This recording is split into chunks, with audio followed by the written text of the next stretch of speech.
Има неколку апликации за мобилните телефони, примерно по линијата ми е Medscape, затоа што таа има како медицински весник, така да ги има главните работи од научните трудови извадени. Исто така можат да користат PubMed, но тоа е проблемот што сите трудови не се достапни, некои морат да се плаќат, не се сите бесплатни. И некои најдобра апликација е UpToDate, затоа што таа имаш 24-часовно апдейтирање на медицинската литература, тоа е како библиотека. И стварно на Запад е многу популарно и би било корисно да купува и на нас не е достапно, затоа што е малку поскапа.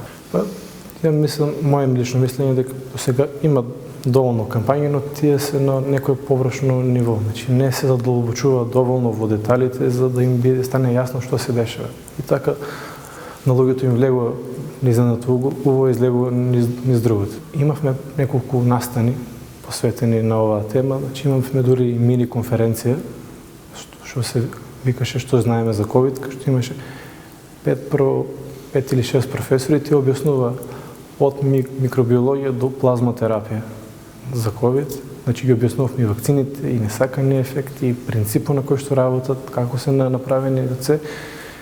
И плюс имавме неколку објави, имаме ние клуб за инфективни болести, кој што објавуваше за секоја вакцина.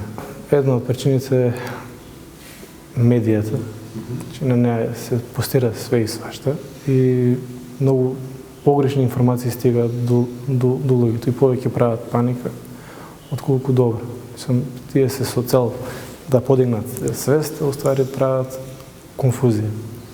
Тоа е една причина и друга причина што гледаме за сомнеш во науката е тоа што се мешаат политички сили, силни за тоа што тебе сите вакцини действуваат, но некои не се признаени и тоа ствара недоверба во науката. Значи, тие сили го валкат образот на науката и стварат сомнеш.